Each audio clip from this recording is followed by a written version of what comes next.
Na-injure man noong nakaraang season, desididong makabalik agad sa paglalaro ang NBA superstar na si Kobe Bryant. At kabilang daw sa mga inspirasyon ng tinaguriang Black Mamba ang kanyang mga tagahanga. Nakatutok si Chino Trinidad.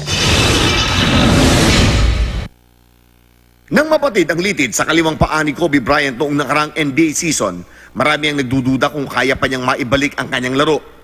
Ang mga ganito palang pagdududa ang nag-uudyok sa Lakers all-time leading scorer na makabalik na mas maaga sa inaakala ng mga dalubhasang isang taong pamamahinga. It comes from an inner dialogue of wanting to prove to yourself, first and foremost, that you can do something that you doubt that you can do. I'm not going to cower to those doubts. I'm not going to be scared. I'm not going to run from them.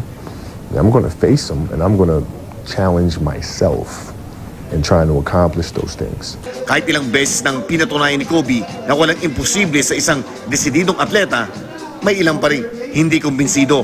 Ang edad at ang tinaguriang wear and tear ng katawan ng two-time NBA scoring champion ang magiging hadlang daw sa pagbabalik ni Black Mamba.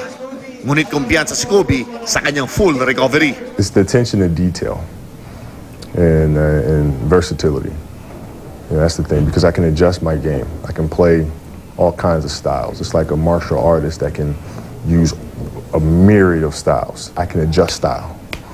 And I think that gives me a longevity that my peers haven't been able to have.